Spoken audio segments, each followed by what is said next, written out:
penas sejam penas de reabilitação. E estes edifícios panópticos eram precisamente para que essa reabilitação se processasse através da visão, ou seja, eles estavam permanentemente a ser observados e, portanto, anos a fio a serem observados, eles acabavam por se reabilitar e por poder sair e refazer a sua vida. E esta máquina não é possível de ser transformada num hotel, numa biblioteca, num centro comercial, no que quer que seja, porque é uma máquina com um determinado fim. Nós não vamos reabilitar um frigorífico para passar a ser um giradiscos ou uma coisa qualquer. E, portanto, é muito difícil conseguir arranjar um programa que não seja este, que seja adequado a estas duas questões fundamentais. Ou da memória, que é uma memória difícil de lidar, e ao facto de ele ter sido concebido também como uma máquina, tal como uma máquina industrial, como uma máquina penal. Pronto, e deixava-vos com estas reflexões, que são mais reflexões que provocam, pelo menos a mim, provocam alguma inquietação do que propriamente,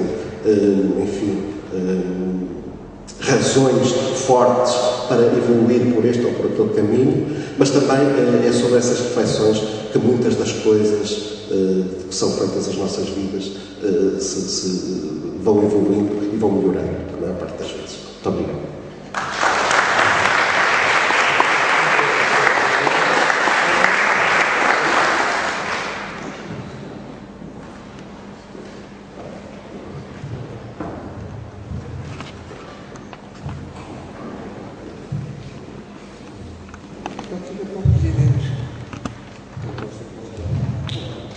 De seguida vamos ouvir então o Dr. Pedro Candavarro, que vai nos relembrar o conceito também, entre outros assuntos, o conceito histórico também de património. Boa noite a todos. Em primeiro lugar, muito obrigado pelo convite ao Presidente do Fórum de Cidadania, Ângelo Marques,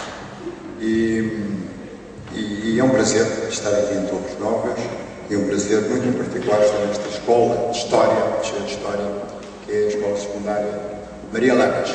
E a minha primeira pergunta que me colocava era: os meus colegas de intervenção desta noite falaram-nos muito sobre o património vivido, o património de hoje, mas eu queria ir mais atrás, porque eu até estava especialmente numa formação de História, quero me sentir mais integrado na própria dinâmica do património. E a minha primeira pergunta era colocá-la a vocês próprios, porque eu quero-vos falar num conceito, na evolução do que foi a ideia de património, através do tempo, mas quero-vos falar em dois conceitos que eu já utilizei muitas vezes, como diziam há bocadinho o Dr. Recarita, que já nos conhecemos desde há 30 anos ou mais, dois conceitos que eu sempre usei, que é um ato de cultura e uma invenção, ou a invenção em conjunto. E nesta altura nós temos aqui, num património, que é esta Escola Secundária Maria Lamas. Isto é um património que vocês podem constatar. Tem este tipo de construção, tem este tipo de arquitetura. Deve ter sido construído mais ou menos a partir dos anos 50.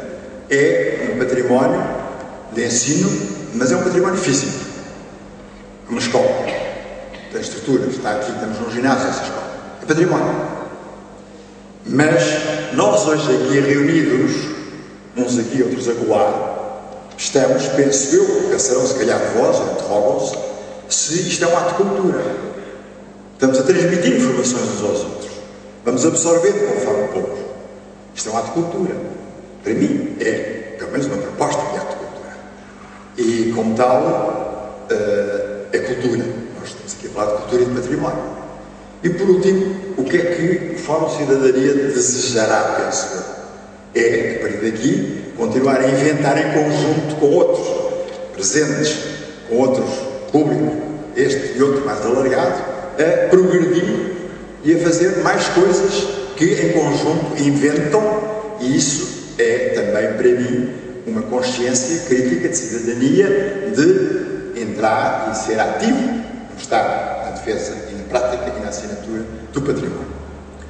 Portanto, dizendo isto, eu sinto-me completamente em casa. Ou seja, estamos a viver aquilo que eu quero analisar. E porquê? Porque a sociedade que nós estamos a viver hoje é uma sociedade num ritmo, como todos nós sabemos, de stress, de um enorme dinamismo, e tudo traz a implicação de nós nos discutirmos a nós próprios, se temos tempo para isso, e de discutirmos aquilo que é o nosso património, não só património real, património que nos toca, mas a nossa identidade como membros de uma sociedade, a nossa memória de povo português, ou dos povos em geral. E nós estamos a procurar ir às origens, queremos ir sobre o terreno, ou escutar quais. E nós vemos quantas pessoas saem das grandes capitais para irem para espaços mais interiores, onde têm uma dinâmica mais calma, para sentirem quase a voz da terra. E portanto, aos conceitos de património, este conceito de património evolui no nosso próprio país. E o nosso país hoje está na Europa. Sempre foi Europa, está numa Europa em construção. Está num mundo globalizado que todos nós vivemos.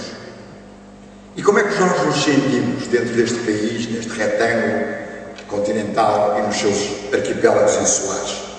Podemos, por vezes, a maioria das vezes, sentimos pequenos, sentimos exíguos, quais, sentimos periféricos, normalmente somos pessimistas, mas nós hoje não temos que estar, independentemente das razões pragmáticas do pessimismo que podemos ter, eu acho que nós hoje não devemos ter tantos complexos como tínhamos no passado, com cargas coloniais.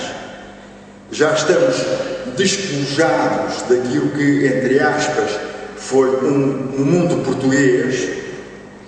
Hoje há outros, e mais alargados, mas temos que conciliar a herança do nosso país, que é aquele, como vocês sabem, que tem mais antigas fronteiras, ou que tem mais fronteiras na Europa, há mais de 800 anos, mas que, independentemente de ter essa situação de fronteira idêntica na identidade da nação de Estado, há mais de 800 anos, tem um fundo e uma base de arqueologia que é mais que milenar, sobre o qual nós vivemos, sobre o qual nós estamos. Não sei se sabem que Dom João V foi o primeiro a procurar uma medida legal na Europa para a proteção do património, em 1621. E a proteção para ele vinha do clássico, e era o choque perante a incúria e a ignorância do vulgo. Portanto, como ele dizia, e a cronologia para ele do património começava naturalmente no período clássico e acabava em Dom Sebastião. Portanto, até o final do século XVI, mais ou menos. Mas ultrapassemos rapidamente isso e vamos entrar no século XIX, com figuras, como sabemos, todos notáveis na literatura, na política. E temos, por exemplo, Passos Manuel, que quando temos Passos Manuel, temos o Garrett, temos o Plano, temos o Mário Ortigão, enfim. E eles todos, o que é que eles procuram no século XIX com o património? É procurar conciliar aquilo que se chamava as velhas religiões do absolutismo com as novas religiões do patriotismo. Ou seja, casar as obras dos nossos avós, do tempo dos nossos avós, com os tempos atuais. Portanto, vão ver que a continuidade daquilo que nos preocupa não diverge muito daquilo que preocupou os nossos antepassados. E diz Passos Manuel, e vou só ser muito sintético, vitorioso depois do setembrismo, procura renovar o sentimento nacional, mas fundamentado nos estrangeirados, à luz dos estrangeirados, de onde ele próprio vinha, porque eu também teve exilado na Inglaterra, teve exilado em França, e viveu todas as ações revolucionárias da Comuna Parisiense. Ele quer introduzir esses princípios revolucionários na defesa desses valores, como também os românticos, e vai procurar a defesa do monumento público, criar um monumento público que é o que ele deseja, que é o Panteão Nacional, embora só venha a ser criado durante a República em 1916, mas é aí que ele procura concentrar a glória dos grandes homens, que lá estão, os chamados santos largos. E lá estão um Garrett, como lá está uma fadista como a Amália Rodrigues, a comemorar-se agora também 10 anos da sua morte. Ora, esta procura de reunir no panteão heróis